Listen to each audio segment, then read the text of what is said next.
So the question just was, before we do live stream with everybody, what can we what can I learn about your practices so that it helps inform me as we do our live stream with everybody?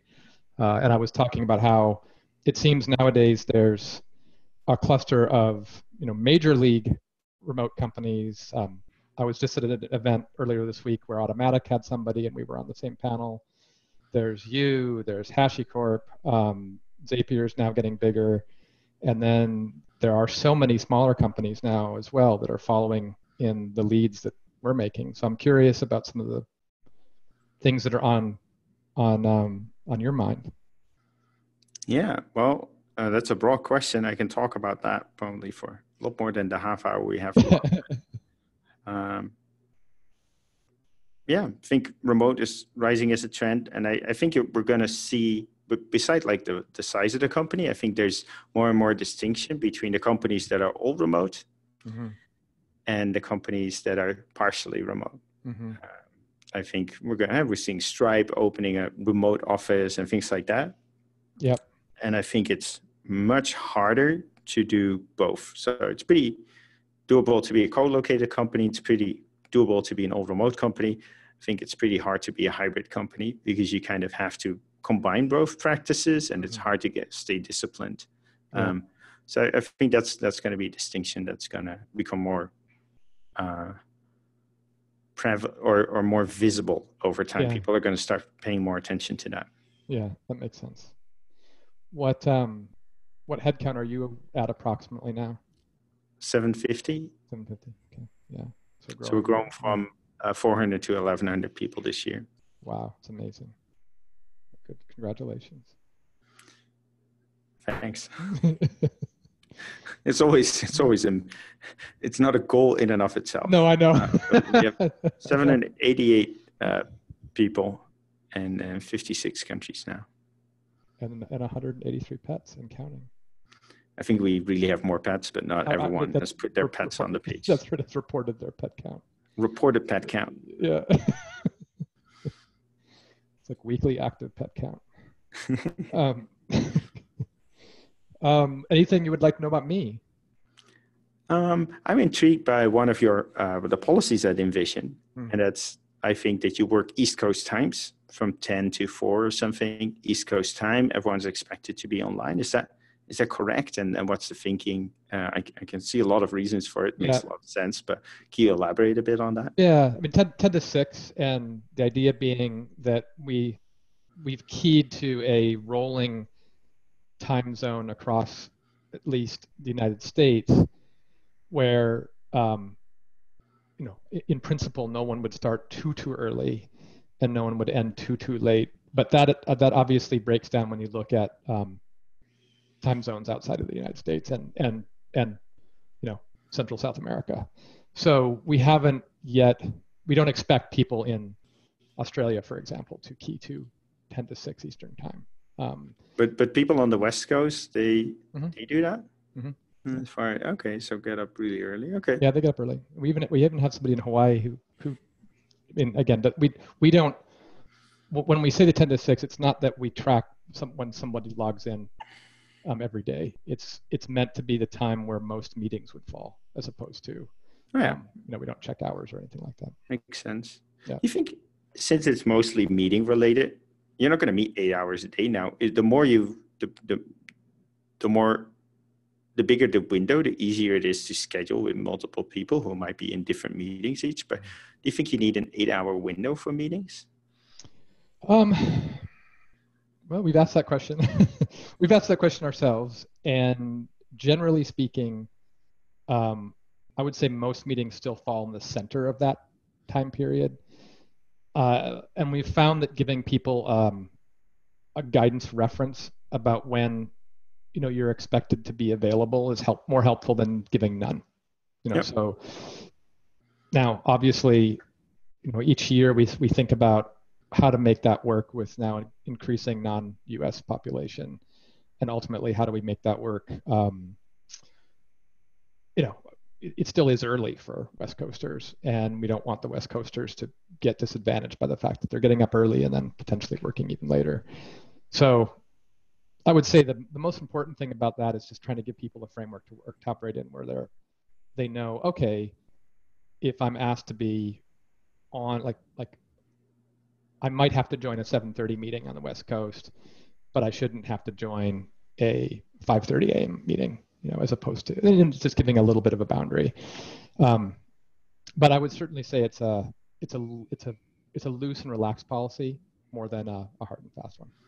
Yeah, makes sense. How many people is InVision now, and what percentage are outside the US? Yeah, it's like we're about 850, give or take. And majority, I think I'd have to go and look online on the HRIS right now, but I think it's about still 65% US based, but growing internationally. Oh, that's pretty rapid growth internationally. Yeah, well, we've actually we had a lot of people internationally to begin with. So even before we began to create entities, so we have a number of entities outside the United States now, where we're hiring into those entities. So we've always had a decent population even from the beginning who was not U.S. based. So we have a good Canadian-sized population of employees. We have people in Netherlands, UK, Ireland, Australia. But it's never been a strategy up until, I guess, recently we began to go to market in those places. And let me look and make sure I give you the right number on that one. But majority of employees are still here. And that kind of East Coast overlap policy, it works well with the East Coast. It can work with Europe if the meetings are relatively early. Yeah. But have you seen, is that working out, or are you also looking at trying to do more things asynchronous? What's probably helping us in that regard is most of our core product development remains in the US, whereas the international efforts are sales and marketing for the most, not exclusively, but for the most part. So and marketing, you're talking also not so much the creative campaigns, but the SDRs calling on people and email. Right. So the international expansion is actually more focused on in-market work with customers than it is continually syncing back to the US, which makes it a little bit easier. Now, I wouldn't say that's not the case exclusively, meaning there are people who have roles that plug into product marketing, et cetera. But majority of those roles are going to be more frequently working with people who are in market. So they'll be pulled by meetings in market as opposed to pulled back by US time zones. Cool. What do you think we can learn from InVision? Oh my goodness. I would say almost the same question. I mean, we can learn probably a lot from each other. We're roughly the same size now. We're both doing this crazy experiment. I like to think that InVision, when it comes to remote, is a little bit like a skier or a snowboarder going down a mountain of fresh powder. It's wonderfully exhilarating if you like to go into mountains. It's that purity of sensation. The snow is piled deep. You're cutting through it. And then you tend to fall down a lot, because there's a lot of resistance. It's easier to, come through a well-plowed path, but not as much fun oftentimes. And maybe the same metaphor holds in terms of when you fall down on fresh powder, it doesn't hurt so bad. When you fall down on a completely groomed run, it's a lot more painful. So the humility, I think, about what we know about all remote is because we've made mistakes. And just have made them and figured out how to get around them. So, what can we learn? What mistakes have you made? Yeah. Maybe we can learn from them. Yeah, no, exactly.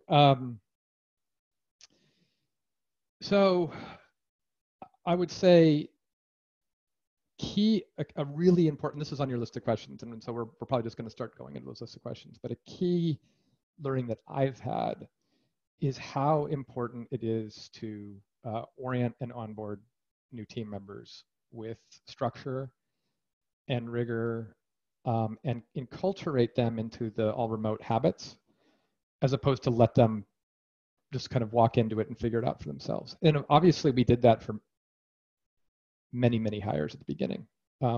We welcome people to the team, we shipped them a laptop, and then we asked them to show up on Slack or Zoom on day one. About 2 years ago, we created our like a real onboarding program. So it's the first week of a new team member's journey.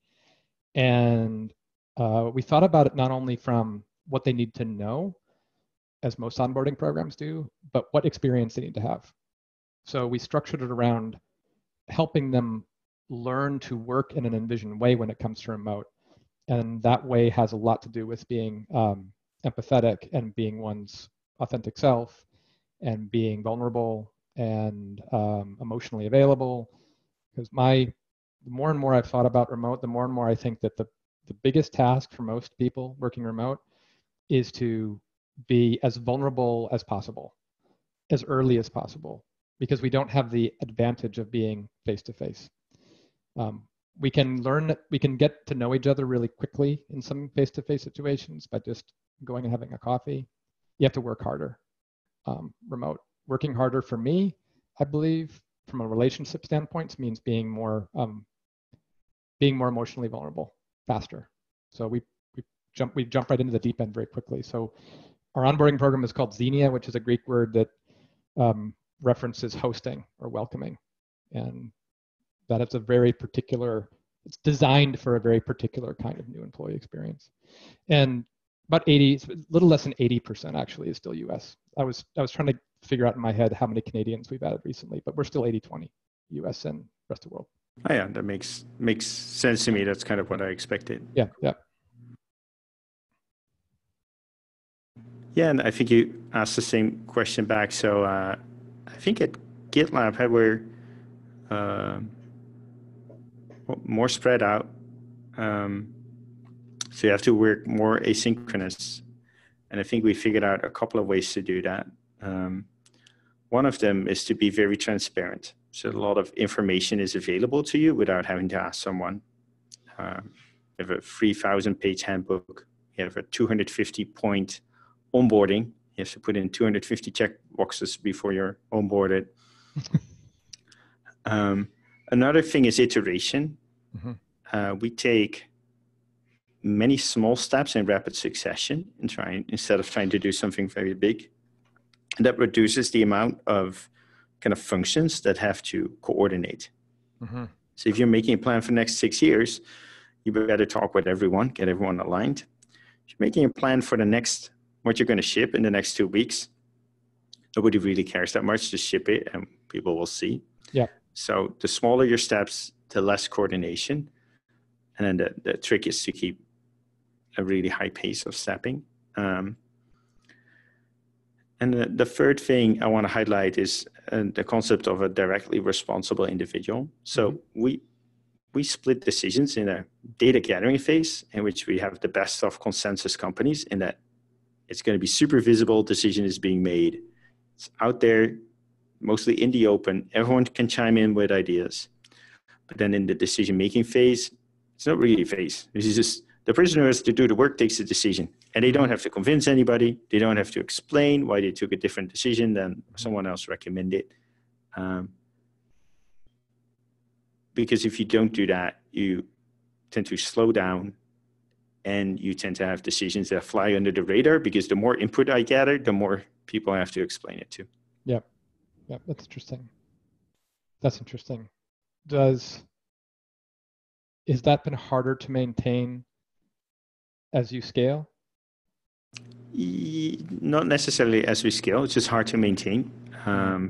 Because the natural thing to say is, yeah, we kind of both are involved in this decision. It's the easy out. Mm-hmm.